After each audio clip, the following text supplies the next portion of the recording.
Listen to me. You cannot save them from the wrath of God, okay? There is nothing, absolutely nothing, nada, not one thing that you can do to get them out of this. Now, listen to me, okay? Because this is a urgent prophetic word for somebody. And, this word is not for everybody, okay? It's very specific. And you must always test the spirit behind every single prophetic word, including mine. But there is somebody watching this video right now, okay, who has been asking the Lord for a solution about a very specific situation, okay, that, somebody in your life has been experiencing. Now, this situation isn't necessarily about you, okay? It is about them, but you are somehow and somewhat tied into the situation. And, the Lord is calling me to tell you that, there is nothing that you can do to get them out of this, because they are under the wrath of God and they are facing the consequences for their actions. Now, hear me and hear me by the Spirit of the living God, okay? Because you must understand that, every single thing that you do is a seed being planted. And, whether it is good and whether it is evil, there will be some kind of harvest, okay? And, this person in your life decided to continuously make the wrong decisions, okay? They chose evil over good, and that has caused them to be in a situation where they are, suffering, okay?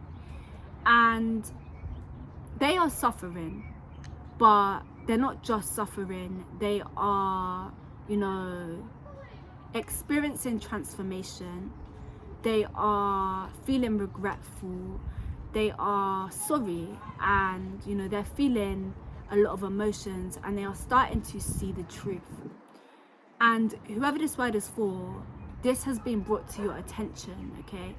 You can see that there has been change in their behavior. You can see that there has been change in their attitude, not just towards you, but towards life, towards others, okay, towards God. You can see that there has been, a transformation in their heart posture and, renewing of their mind. You can see this, okay? And the Lord has been telling me this. But you must understand that God is the best teacher. And even though somebody is learning, it doesn't mean that they are, they deserve, to graduate from, school. They must continue to take,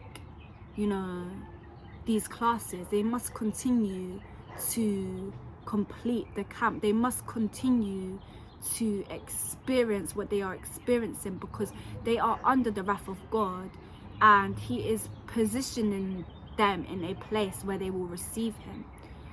Now, whoever this word is for, okay, you love this person, okay?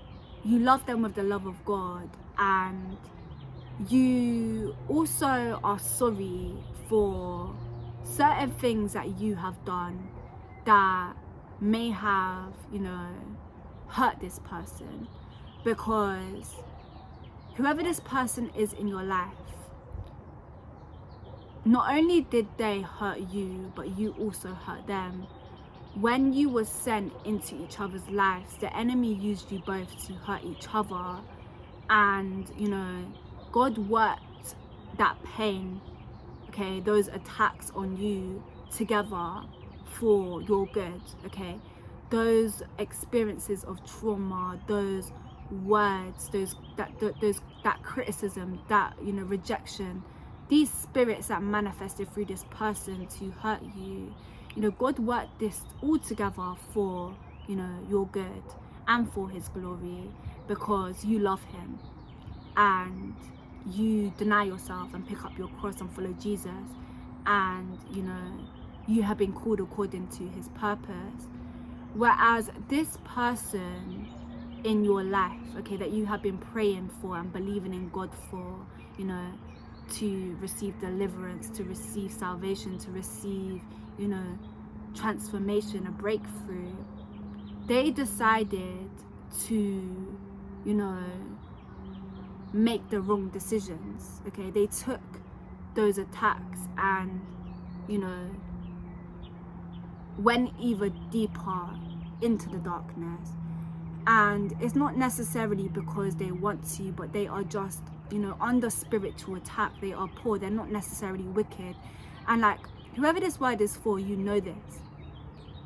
You see, when you are like prophetic, right, when you can see in the spirit, when you have eyes to see and ears to hear, and not just that, when you are just an empathetic person and you can see past, somebody's actions, you can see the cause of somebody's actions, and you can see the trigger of somebody's actions. You understand that the enemy has been working against that person for their entire life and how he creeped into their life through specific situations. You took the time to know them, and you don't hate that person because you know that they are a victim to the enemy, just how you are a victim to the enemy and you was a victim to the enemy. We are all victims to the enemy. We are all victims to Satan, because he wants to lead all of us to death and lead all of us to destruction. And when he sows these seeds in us and attacks us, a lot of the time, it can cause people to, pour that back out into the world. And it's only by the grace of God and the mercy of God that we are saved, and we are capable of being good, and we are capable of being strong, and capable of, being set free. It's by the grace of God. It is not by our own strength or our own works, and you must understand that. And I do believe whoever this word is for, you do understand that. And that's why you have been asking God for a solution, because you can see how the enemy used you to attack this person, even if it's just a little bit. And this could have triggered them in a way to make certain decisions for them to attack you. And like, it's very important that you don't put the blame on a man, but you always say, taking accountability is very important, but you need to understand that we do not wrestle against flesh and blood, okay? We do not wrestle against flesh and blood, but we do have a choice between good and evil. And sometimes people are, not capable of making the right decisions because they don't have discernment, or they are just possessed, or they are so oppressed, and it feels impossible for them to make the right decisions. But that's why we always walk by, act on the truth and not our feelings, right? And this person is learning this through this trial, okay? Through this trial that the Lord is putting them through, and through the wrath of God. And listen to me, for real, listen to me. You see, God is saying to take your hands off of this. God is saying that there is nothing that you can do to save them, okay? I am the one who saves. And this is a crucial part of their salvation. The Lord needs to take people to a specific place in order for them to receive him. He needs to position them very tactically. He needs to sometimes strip us of everything that we have in order for us to receive them. He needs to take off the layers of the devil so that we are empty, and then he can, put on his layers on our back. You cannot interfere with this. You cannot manipulate this. And, even though you are sorry, even though you don't want them to be in a situation, it's not about them receiving you. It's about them receiving God. And if you are destined to be in this person's life, if this is God's will for you, if you are ordained, then, God's will for your life will come to pass. But in order for things to run smooth, in order for God's will to be carried out, they must receive God before they receive you. You know, we know that you want to help them. We know that you want to lift them up and encourage them. But it's by the Spirit of God that you need to be doing this, not by the Spirit of you. And, you know, right now,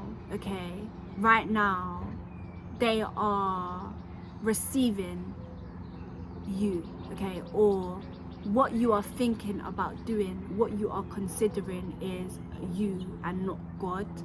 And it's very important that you can discern what is of you and what is of God, and I declare and I decree right now by the Spirit of the Holy Ghost that you will have discernment to separate what is you and what is God, because it's not about how you feel. And it's very important that you heal from everything that you've been through, instead of trying to, you know, please this person or save this person, because like God is the one who saves, and unless, you know, the Lord is calling you to help somebody, you are actually keeping them bound and causing delay in what God is trying to do. And, you know, I want to speak on, you know, a specific situation, you know, that happened in my life, right?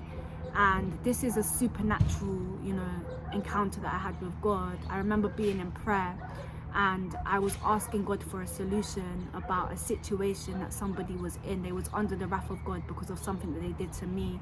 And, you know, because I knew that I was also used by the enemy to hurt them, right? I'm not perfect, you know. I felt bad, and I have empathy. I'm an empathetic person. I didn't want them to suffer. I didn't want them to feel what they were feeling, because I knew that they were sorry. I knew that I could see that they was regretful and all of these things, right? And, you know, I remember asking God for a solution because I didn't know if there was a way out of this. And like, I know that God is a graceful God, a merciful God, but above all things, he is a God of justice, and justice must always be served, you know, correctly, and I was praying and I received a phone call. And when I received this phone call, I don't really want to explain the entire situation, but this phone call was orchestrated by God, and somebody had called me about the situation that this person was in. And when they called me because of an email that they had received for me requesting for them to contact me, and I had never sent them an email, and the timing was exactly when I was praying about this. And when they had called me, they almost made it out to me as if there was a way for me to withdraw from the justice, to withdraw from the punishment that they was facing in the situation. And, you know, I was very confused because I didn't know that there was a way for me to withdraw. And they didn't necessarily tell me that I could, but the way that they was asking me questions was as if I could. And when I hung up that phone call, it was almost like an instant confirmation that there is a way out. There is a way out of this for them. There's a way for them to get out of this situation, if that makes sense. And after that happened, I typed it. About an hour later, I was led by the Spirit to see the time of that phone call. And the time of that phone call was something like, I can't remember the time, but when I typed in the time into Google, I wrote the time of the phone call and I wrote Bible verses. And it came up saying Job 36 verse 6, And Job 36 verse 6, this is what came up, And it said, he preserveth not the life of the wicked, but giveth right to the poor. He withdraweth not his eyes from the righteous, but with kings they are enthroned. Yea, he doth establish them forever, and they are exalted. And if they be bound in fetters and be holden in cause of affliction, then he sheweth them their works and their transgressions that they have exceeded. He openeth their ear to discipline, and commandeth that they return from iniquity. If they obey and serve him, they shall spend their days in prosperity and their years in pleasure. And then if they obey not, they shall perish by the sword, and they shall die without knowledge. Now, this was supernatural confirmation for me because of the trial that this person that had attacked me, that had harmed me, was going through, right? You know, the Lord, you know, shows them their works and their actions, okay, and their transgressions that they have exceeded, okay, by, you know, by trialing them like the wicked, because, you know, by trialing them, by allowing them to suffer, by allowing them to face, you know, the consequences of their actions, because within that trial they will choose between good and evil, okay, and he has to put them in a situation where he takes the things that, you know, either he gave them away, and even the things that they got fighting out of their own strength away. Because when people don't surrender and they can't humble themselves before God, God will humble you, and God will strip you, and God will, you know, show you that he is God and he is a just God, and you can't just run around to doing whatever you want, because your consequences have actions, okay? And listen to me. You see, you need to really understand this, and I want you to know that if this word is for you, please subscribe to my channel and turn on your post notifications, because there is another word that I am going to release, which is, you know, a follow-up word to this word, but I'm going to do it separately for a reason. And I just want you to know, okay, that God is working on this person, but he is not done with them yet. And even though it's hard to watch them suffer, even though it's hard to, you know, see them in a specific situation, this is a part of God's process with them, and it needs to happen in order for them to receive God. Because if they are released from, you know, if they are released from school early, okay, without completing, you know, specific lessons, and, you know, completing and passing certain exams, then they are not going to receive the degree that they need for the next chapter of their life. And I hope you understand what I mean when I say that. But, you know, God is still working on them, and, you know, God is saying that, you know, he is a gracious God, okay? He is a gracious God, he is a merciful God, but he is a just God. And, you know, God is working on them, okay, completely, and he doesn't want you to put your hands in this, because the devil will come and try to, you know, cause you to manipulate the situation, or to cut it short, or to interfere, or to help, you know, out of your feelings, out of your emotions, out of your own desires, out of your own, you know, wants. And it's not about what you want, it's not about how you feel, it's about the will of God. And God is saying to take your hands off this. He's saying you cannot save them from my wrath, okay? Now, I love you guys so much. Please connect with this word and comment down below. I will not interfere with the wrath of God. I cannot save them from the wrath of God. You know, they will be saved, they will be delivered. The Lord is renewing their heart, the Lord is renewing their mind, okay? The Lord is giving them strength. The Lord is working all things together for, you know, his good, and for my good, and for his glory. This will glorify Jesus. Connect with this, comment down below, feed into this, okay? I love you guys so much. Make sure that you like this so somebody else can hear this word. And if you guys are led to sow into this, you guys can do so by the links down below in my bio. I love you guys so much. Peace, love, and blessings. Shalom.